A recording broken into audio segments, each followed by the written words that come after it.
Hello बेटा, good morning everyone. Student standard fifth. आज अपन lesson 5 का स्वाध्याय करेंगे। साहसी बालिका लेसन का नाम है। उसमें जो पेज नंबर 28 है वो है नोटबुक में लिखना है। ठीक है, क्वेश्चन आंसर है जो वर्कबुक में और नोटबुक में। अब अपन स्टार्ट करते हैं। आज हिंदी ग्रामर है, तो हिंदी ग्रामर में 29 पेज नंबर वर्कबुक में अंदर देखिए, संज्ञा शब्दों से विशेषण बनाओ। कि जो संज्ञा शब्द है वो शब्द का विशेषण बनाना है। जैसे गहराई तो गहरा, दया तो दयालु, निश्चय निश्चिंत, सुगंध सुगंधी सुगंधित, डर डरपोक, भार भारी, साहस साहसी, बहादुरी बहादुर। अब दूसरा जो प्रश्न है उसके बाद वाला आ, वो है विलोम शब्द लिखो। तो पहला है प्रशंसा तो निंदा, दूसरा बहादुरी डरपोक, तीसरा खुशी दुखी, चौथा वीर कायर, पांचवा नीची ऊंची, सुगंध दुर्गंध। अब टर्न द पेज, वहाँ पे है वचन बदलकर लिखिए। क्या लिखा है? वचन बदलकर लिखिए, एक वचन और बहुवचन। तो पहले है लड़की, तो लड़की का क्या होगा? लड़कियाँ। अब दूसरा है बच्चा, तो उसका वचन बदलेंगे बच्चे। तीसरा लहर लहरें, किनारा किनारे, चट्टान चट्टाने, कहानी कहानियाँ। उसके बाद दूसरा प्रश्न नेक्स्ट है, निम्नलिखित शब्दों के लिए पाठ में प्रयोग किए जाने वाले पाठ में प्रयोग किए गए समानार्थी शब्द लिखो। तो पहला है वृक्ष, तो पेड़। दूसरा खुशी, तो सुख, और सुख के साथ दूसरा भी लिख सकते हो आनंद।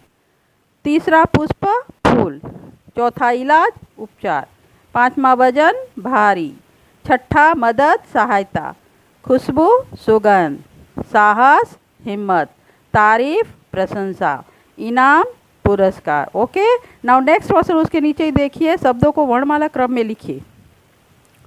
तो शब्दों को वर्णमाला क्रम में लिखेंगे तो सबसे पहले आएगा अखबार, अस्पताल, किनारे, किसी, पुरस्कार, पाँव, बच्चा, बेबी। ओके, अब उसके बाद देखो, ये सब ग्रामर की नोट में लिखना है, वर्कबुक में भी लिखना है, मैं पीडीएफ करके भी भेजूंगी।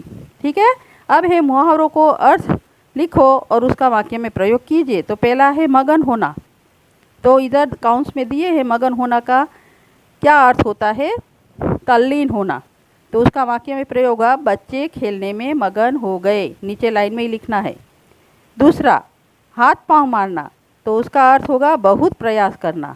अब उसका वाक्य में प्रयोग होगा, पानी में डूबते बच्चे को बचाने के लिए बेबी ने हाथ पांव मारे, है ना। अब तीसरा है जान से हाथ धोना, तो मर जाना, जान से हाथ धोना मर जाना। तो उसका वाक्य में प्रयोग होगा, बच्चे को बचाने के लिए बेबी ने अपनी जान से हाथ धो बैठी, बेबी शांता अपनी जान से हाथ धो बैठी।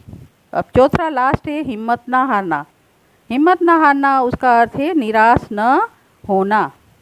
उसका वाक्य में प्रयोग होगा, मैच हार गए लेकिन बच्चों ने हिम्मत नहीं हारी। Okay, then last question Hindi grammar का है कि आप देखो, निम्नलिखित परिस्थितियों में तुम क्या करोगे? अगर तुम्हारी परिस्थिति ऐसी हो गई तो उस टाइम तुम क्या करोगे? जैसे कि पहला है, तुम्हारा मित्र दुर्घटना में घायल हुआ है, तुम्हारा मित्र दुर्घटना में घायल हो गया है, तो उस टाइम आप क्या करोगे? तो सबसे पहले हम उसकी प्राथमिक सारवार करेंगे। चोट लगी है, वहाँ पर बहते खून को हल्दी लगाकर उसके खून को रोकेंगे, आसपास के लोगों की सहायता से एम्बुलेंस गाड़ी बुलाकर अस्पताल भेजेंगे, है ना। इतना तो हम कर सकते हैं ना, अगर मित्र हमारा घायल हो गया हो दुर्घटना में तो इतना हम कर सकते हैं। दूसरा है, तुम्हारी पड़ोसन बेसहारा वृद्धा बहुत बीमार है, तुम्हारी पड़ोसन बेसहारा है और वह वृद्धा बीमार है, तो तुम क्या करोगे? तो सबसे पहले उसको सहायता करेंगे, उसकी जो चीज़ की सहायता चाहिए वो चीज़ की हम सहायता करेंगे, खाने की और पैसे देने की, जो बन पड़े उसको मदद करेंगे और अस्पताल पहुंचाएंगे। ओके बेटा, हैव ए नाइस डे। यहाँ पे अपना हिंदी ग्रामर कंप्लीट हुआ। नाउ नेक्स्ट वीडियो पे अपन चलाएंगे अभ्यारण। ओके, हिंदी नोटबुक में हिंदी ग्रामर की नोट में लिखना है। Okay, bye.